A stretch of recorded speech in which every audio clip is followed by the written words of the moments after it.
Book 18. Blows and a Queen's Beauty. Now a true scavenger came in, a public tramp, who begged around the town of Ithaca, a byword for his insatiable swag belly, feeding and drinking dawn to dark. No pith was in him, and no nerve, huge as he looked. Arneas, as his gentle mother called him, he had been nicknamed Eiros by the young for being ready to take messages. This fellow thought he would rout Odysseus from his doorway, growling at him, "Clear out, grandfather, or else be hauled out by the ankle bone. See them all giving me the wink? That means go on and drag him out. I hate to do it. Up with you, or would you like a fist fight?" Odysseus only frowned and looked him over, taking account of everything, then said, "Master, I am no trouble to you here. I offer no remarks, I grudge you nothing. Take all you get and welcome. Here is room for two on this door slab, or do you own it? You are a tramp, I think, like me. Patience. A windfall from the gods will come, but drop that talk of using fists. It could annoy me.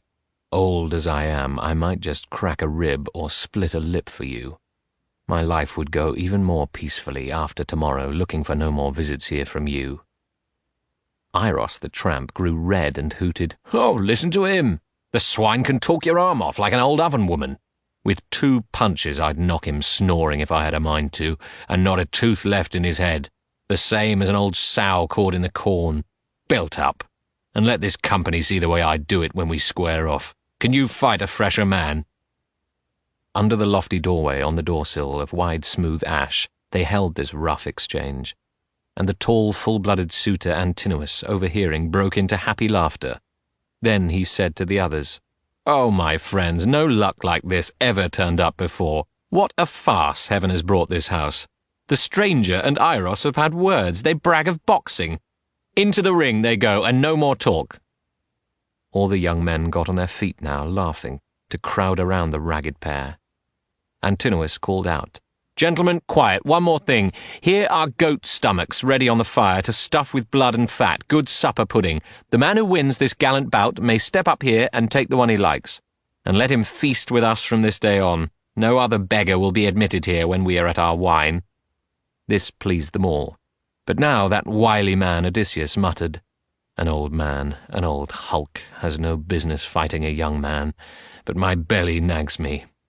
Nothing will do, but I must take a beating. Well then, let every man here swear an oath not to step in for Eiros. No one throw a punch for luck. I could be whipped that way."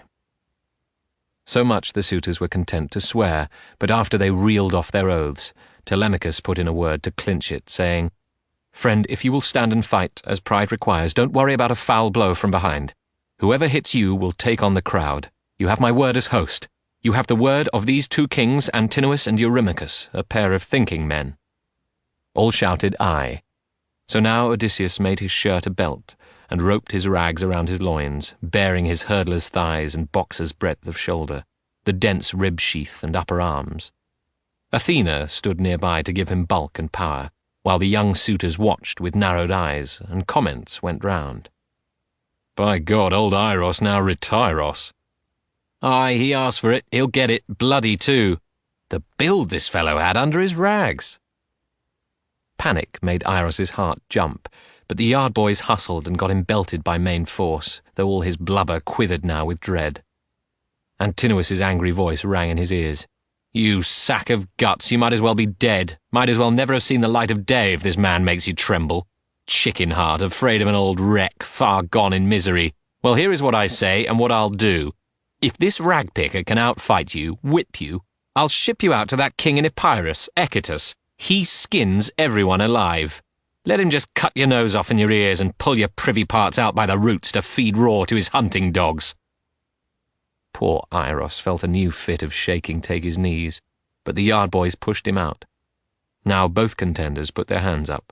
Royal Odysseus pondered if he should hit him with all he had and drop the man dead on the spot, or only spar, with force enough to knock him down.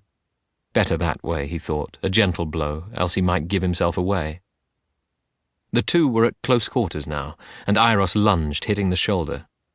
Then Odysseus hooked him under the ear and shattered his jawbone, so bright red blood came bubbling from his mouth. As down he pitched into the dust, bleating, kicking against the ground, his teeth stove in. The suitors whooped and swung their arms, half dead with pangs of laughter. Then, by the ankle bone, Odysseus hauled the fallen one outside, crossing the courtyard to the gate, and piled him against the wall. In his right hand he stuck his begging staff and said, "Here, take your post. Sit here to keep the dogs and pigs away. You can give up your habit of command over poor waifs and beggarman, you swab. Another time you may not know what hit you." When he had slung his rucksack by the string over his shoulder, like a wad of rags, he sat down on the broad door-sill again, as laughing suitors came to flock inside, and each young buck in passing gave him greeting, saying maybe, "Zeus, fill your pouch for this. May the gods grant your heart's desire. Well done to put that walking famine out of business. We'll ship him out to that king in Epirus, Echetus. He skins everyone alive." Odysseus found grim cheer in their good wishes. His work had started well. Now from the fire his fat blood pudding came, deposited before him by Antinous. Then, to boot, 2 brown loaves from the basket, and some wine in a fine cup of gold. These gifts Amphinomus gave him. Then he said, "Here's luck, grandfather. A new day. May the worst be over now." Odysseus answered, and his mind ranged far. "Amphinomus, your head is clear, I'd say. So was your father's, or at least I've heard good things of Nisus the Dulichian, whose son you are, they tell me, an easy man. And you seem gently bred. In view of that, I have a word to say to you, so listen. Of mortal creatures, all that breathe and move, earth bears none frailer than mankind. What man believes in woe to come, so long as valor and tough knees are supplied him by the gods? But when the gods in bliss bring miseries on, then willy-nilly, blindly he endures. Our minds are as the days are, dark or bright, blown over by the Father of gods and men. So I too in my time thought to be happy, but far and rash I ventured, counting on my own right arm, my father and my kin. Behold me now. No man should flout the law, but keep in peace what gifts the gods may give. I see you young blades living dangerously, a household eaten up, a wife dishonored. And yet the master will return, I tell you, to his own place, and soon, for he is near. So may some power take you out of this, homeward and softly, not to face that man the hour he sets foot on his native ground. Between him and the suitors I foretell no quittance, no way out, unless by blood, once he shall stand beneath his own roof-beam." Gravely, when he had done, he made libation, and took a sip of honey-hearted wine, giving the cup then back into the hands of the young nobleman. Amphinomus, for his part, shaking his head with chill and burdened breast, turned in the great hall. Now his heart foreknew the wrath to come, but he could not take flight, being by Athena bound there. Death would have him broken by a spear thrown by Telemachus, so he sat down where he had sat before. And now heart-prompting from the grey-eyed goddess came to the quiet Queen Penelope, a wish to show herself before the suitors, for thus by fanning their desire again, Athena meant to set her beauty high before her husband's eyes, before her son. Knowing no reason, laughing confusedly, she said, "Eurynome, I have a craving I never had at all. I would be seen among those ruffians, hateful as they are. I might well say a word then to my son for his own good. Tell him to shun that crowd, for all their gay talk. They are bent on evil." Mistress Eurynome replied, "Well said, child, now is the time. Go down and make it clear, hold nothing back from him. But you must bathe and put a shine upon your cheeks, not this way, streaked under your eyes and stained with tears. You make it worse, being forever sad, and now your boy's a bearded man. Remember, you prayed the gods to let you see him so." Penelope replied, "Eurynome, it is a kind thought, but I will not hear it, to bathe and sleek with perfumed oil. No, no. The gods forever took my sheen away when my lord sailed for Troy in the decked ships. Only tell my Autonomy to come, and Hippodamia. They should be attending me in hall if I appear there. I could not enter alone into that crowd of men." At this the good old woman left the chamber to tell the maids her bidding. But now, too, the grey-eyed goddess had her own designs. Upon the quiet daughter of Icarius she let clear drops of slumber fall, until the queen lay back asleep, her limbs unstrung in her long chair. And while she slept, the goddess endowed her with immortal grace to hold the eyes of the Achaeans. With ambrosia she bathed her cheeks and throat and smoothed her brow, ambrosia used by flower-crowned Cytherea when she would join the rose-lipped Graces dancing. Grandeur she gave her too in height and form, and made her whiter than carved ivory. Touching her so, the perfect one was gone. Now came the maids, bare-armed and lovely, voices breaking into the room. The queen awoke, and as she rubbed her cheek, she sighed. Ah, soft that drowse I lay embraced in, pain forgot. If only Artemis the pure would give me death as mild and soon. No heartache more, no wearing out my lifetime with desire and sorrow, mindful of my lord, good man in all ways that he was, best of the Achaeans. She rose and left her glowing upper room, and down the stairs with her two maids in train, this beautiful lady went before the suitors. Then by a pillar of the solid roof she paused, her shining veil across her cheek, the two girls close to her and still. And in that instant weakness took those men in the knee-joints. Their hearts grew faint with lust. Not one but swore to God to lie beside her. But speaking for her dear son's ears alone, she said, Telemachus, what has come over you? Light-minded you were not in all your boyhood. Now you are full grown, come of age. A man from foreign parts might take you for the son of royalty, to go by your good looks. And have you no more thoughtfulness or manners? How could it happen in our hall that you permit the stranger to be so abused? Here in our house, a guest, can any man suffer indignity come by such injury? What can this be for you but public shame? Telemachus looked in her eyes and answered with his clear head and his discretion, Mother, I cannot take it ill that you are angry. I know the meaning of these actions now, both good and bad. I had been young and blind. How can I always keep to what is fair while these sit here to put fear in me, princes from near and far whose interest is my ruin? Are any on my side? But you should know the suitors did not have their way, matching the stranger here and Iros, for the stranger beat him to the ground. O Father Zeus, Athena and Apollo, could I see the suitors whipped like that? Courtyard and hall strewn with our friends, too weak-kneed to get up, chap-fallen to their collarbones, the way old Iros rolls his head there by the gate, as though he were pig-drunk. No energy to stagger on his homeward path, no fight left in his numb legs. Thus Penelope reproached her son, and he replied. Now, interrupting, Eurymachus called out to her, Penelope, deep-minded queen, daughter of Icarius, if all Achaeans in the land of Argos only saw you now, what hundreds more would join your suitors here to feast tomorrow? Beauty like yours no woman had before, or majesty, or mastery. She answered, Eurymachus, my qualities, I know, my face, my figure, all were lost or blighted when the Achaeans crossed the sea to Troy. Odysseus, my lord, among the rest. If he returned, if he were here to care for me, I might be happily renowned. But grief instead heaven sent me, years of pain. Can I forget? The day he left this island, enfolding my right hand and wrist in his, he said, My lady, the Achaean troops will not easily make it home again, full strength, unhurt from Troy. They say the Trojans are fighters too, good lances and good bowmen, horsemen, charioteers, and those can be decisive when a battle hangs in doubt. So whether God will send me back, or whether I'll be a captive there, I cannot tell. Here, then, you must attend to everything. My parents in our house will be a care for you, as they are now, or more, while I am gone. Wait for the beard to darken our boy's cheek, then marry whom you will and move away. The years he spoke of are now past.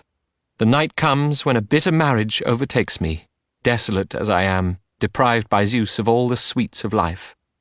How galling, too, to see new-fangled manners in my suitors.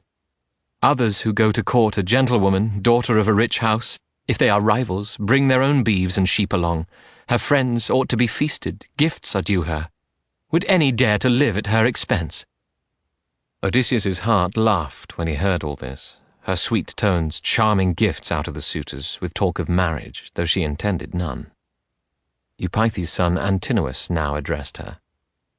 Icarius' daughter, O deep-minded queen, if someone cares to make you gifts, accept them. It is no courtesy to turn gifts away. But we go neither to our homes nor elsewhere until of all Achaeans here you take the best man for your lord. Pleased at this answer, every man sent a squire to fetch a gift. Antinous, a wide resplendent robe, embroidered fine and fastened with 12 brooches, pins pressed into sheathing tubes of gold. Eurymachus a necklace wrought in gold with sunray pieces of clear glinting amber. Eurydamas's men came back with pendants, eardrops in triple clusters of warm lights, and from the hoard of Lord Polyctor's son, Pysandros, came a band for her white throat, jewelled adornment. Other wondrous things were brought as gifts from the Achaean princes. Penelope then mounted the stair again, her maids behind, with treasure in their arms. And now the suitors gave themselves to dancing, to harp and haunting song as night drew on. Black night indeed came on them at their pleasure. But 3 torch fires were placed in the long hall to give them light. On hand were stores of fuel, dry-seasoned chips of resinous wood, split up by the bronze hatchet blade. These were mixed in among the flames to keep them flaring bright. Each housemaid of Odysseus took her turn. Now he himself, the shrewd and kingly man, approached and told them, "Housemaids of Odysseus, your master so long absent in the world, go to the women's chambers, to your queen. Attend her, make the distaff whirl, divert her. Stay in her room, comb wool for her. I stand here ready to tend these flares and offer light to everyone. They cannot tire me out, even if they wish to drink till dawn. I am a patient man." But the women giggled, glancing back and forth, laughed in his face, and one smooth girl, Melantho, spoke to him most impudently. She was Dolius's daughter, taken as ward in childhood by Penelope, who gave her playthings to her heart's content and raised her as her own. Yet the girl felt nothing for her mistress, no compunction, but slept and made love with Eurymachus. Her bold voice rang now in Odysseus's ears. "You must be crazy, punch drunk, you old goat. Instead of going out to find a smithy to sleep warm in or a tavern bench, you stay putting your oar in amid all our men. Numbskull, not to be scared. The wine you drank has clogged your brain, or are you always this way, boasting like a fool? Or have you lost your mind because you beat that tramp, that Iros? Look out, or someone better may get up and give you a good knocking about the ears to send you out all bloody." But Odysseus glared at her under his brows and said, "1 minute. Let me tell Telemachus how you talk in hall, you slut. He'll cut your arms and legs off." This hard shot took the women's breath away and drove them quaking to their rooms as though knives were behind. They felt he spoke the truth. So there he stood and kept the firelight high and looked the suitors over, while his mind roamed far ahead to what must be accomplished. They, for their part, could not now be still or drop their mockery, for Athena wished Odysseus mortified still more. Eurymachus, the son of Polybus, took up the baiting, angling for a laugh among his friends. "Suitors of our distinguished queen," he said, "hear what my heart would have me say. This man comes with a certain aura of divinity into Odysseus's hall. He shines around the noggin like a flashing light, having no hair at all to dim his lustre." Then, turning to Odysseus, raider of cities, he went on, "Friend, you have a mind to work, do you? Could I hire you to clear stones from wasteland for me? You'll be paid enough, collecting boundary walls and planting trees. I'd give you a bread ration every day, a cloak to wrap in, sandals for your feet. Oh no, you learned your dodges long ago, no honest sweat. You'd rather tramp the country begging to keep your hoggish belly full." The master of many crafts replied, "Eurymachus, we too might try our hands against each other in early summer when the days are long, in meadow grass, with one good scythe for me and one as good for you. We'd cut our way down a deep hayfield, fasting till late evening. Or we could try our hands behind a plough, driving the best of oxen, fat, well-fed, well-matched for age and pulling power, and say 4 strips apiece of loam the share could break. You'd see then if I cleft you a straight furrow. Competition in arms? If Zeus Cronion roused up a scuffle now, give me a shield, 2 spears, a dogskin cap with plates of bronze to fit my temples, and you'd see me go where the first rank of fighters lock in battle. There would be no more jeers about my belly, you thick-skinned menace to all courtesy. You think you are a great man and a champion, but up against a few men, poor stuff at that. Just let Odysseus return. Those doors, wide open as they are, you'd find too narrow to suit you on your sudden journey out." Now fury mounted in Eurymachus, who scowled and shot back. "Bundle of rags and lice! By God, I'll make you suffer for your gall, your insolent gabble before all our men!" He had his footstool out, but now Odysseus took to his haunches by Amphinomus's knees, fearing Eurymachus's missile as it flew. It clipped a wine steward on the serving hand, so that his pitcher dropped with a loud clang while he fell backward, cursing in the dust. In the shadowy hall a low sound rose, of suitors murmuring to one another. "Aye," they said, "this vagabond would have done well to perish somewhere else, and make us no such rumpus. Here we are quarrelling over tramps, good meat and wine forgotten, good sense gone by the board." Telemachus, his young heart high, put in, "Bright souls, alight with wine, you can no longer hide the cups you've taken. Aye, some god is goading you. Why not go home to bed? I mean when you are moved to. No one jumps at my command." Struck by his blithe manner, the young men's teeth grew fixed in their underlips. But now the son of Nisus, Lord Amphinomus of Aretiades, addressed them all. "Oh, friends, no ruffling replies are called for. That was fair counsel. Hands off the stranger now, and hands off any other servant here in the great house of King Odysseus. Come, let my own herald wet our cups once more. We'll make an offering and then to bed. The stranger can be left behind in hall. Telemachus may care for him. He came to Telemachus's door, not ours." This won them over. The soldier Mulius, Dulichian herald, comrade-in-arms of Lord Amphinomus, mixed the wine and served them all. They tipped out drops for the blissful gods and drank the rest. And when they had drunk their thirst away, they trailed off homeward, drowsily to bed.